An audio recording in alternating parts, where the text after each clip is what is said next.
আসসালামু আলাইকুম। Blog by Jolis mom channel থেকে আমি সবাইকে ওয়েলকাম করছি।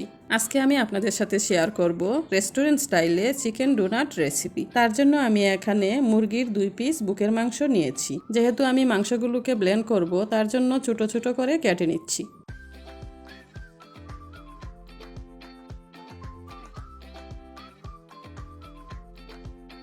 এখন আমি একটি ব্লেন্ডার জারে ডোনাটের সবগুলো উপকরণ একে একে দিয়ে দিব।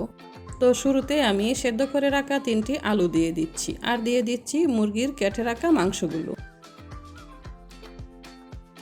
পরে আমি দিয়ে দিচ্ছি 1 চা চামচ আদা বাটা, 1 চা চামচ রসুন বাটা আর 1 চা চামচ গোলমরিচের গুঁড়া। দিয়ে দিচ্ছি 1 টেবিল চামচ মরিচ গুঁড়া, স্বাদ মতো লবণ, স্বাদ এবং জালটাকে ব্যালেন্স করার জন্য দিয়ে দিচ্ছি 1 চা চামচ চিনি, আর দিয়ে দিচ্ছি 4-5টা লাল মরিচ।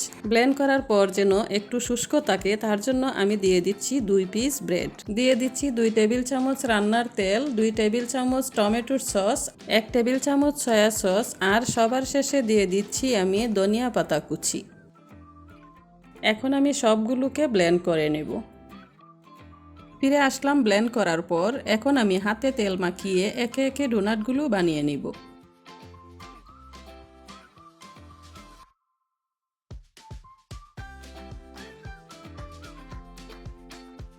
খামিরটাকে গোল শেপ দেওয়ার পরে কুকি কাটার নজেল অথবা বোতলের মুখা দিয়ে আপনারা ডোনাটের গোল শেপটা করে নিতে পারেন। আমি একে একে সবগুলোকে এভাবে বানিয়ে নিচ্ছি।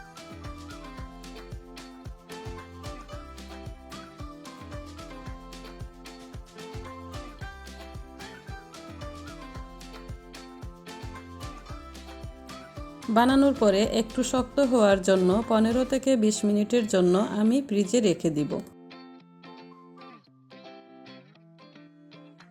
ডোনাটটাকে ডুবানোর জন্য আমি এখানে 2টি ডিম ভেঙে নিলাম এবং ভালোভাবে চামচের সাহায্যে ম্যাশ করে নিব। ডোনাটের উপরের অংশটাকে একটু ক্রিস্পি করার জন্য আমি এখানে 3 চামচ ময়দা নিয়ে নিচ্ছি। তাতে দিয়ে দিচ্ছি 2 চামচ কর্নফ্লাওয়ার আর স্বাদমতো লবণ আর 1 চা চামচ মরিচের গুঁড়া। এখন সবগুলোকে একসাথে ভালো করে মিশিয়ে নিব।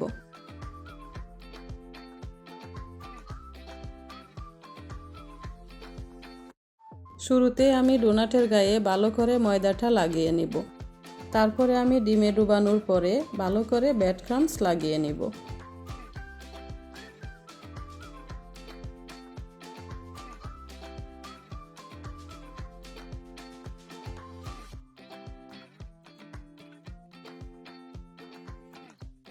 একইভাবে আমি সবগুলো ডোনাটের গায়ে ব্রেড ক্রাম্বস লাগিয়ে নিব। এখন আমি পরিমাণ মতো তেল দিয়ে অল্প আঁচে সবগুলো ডোনাটকে ভেজে নিব।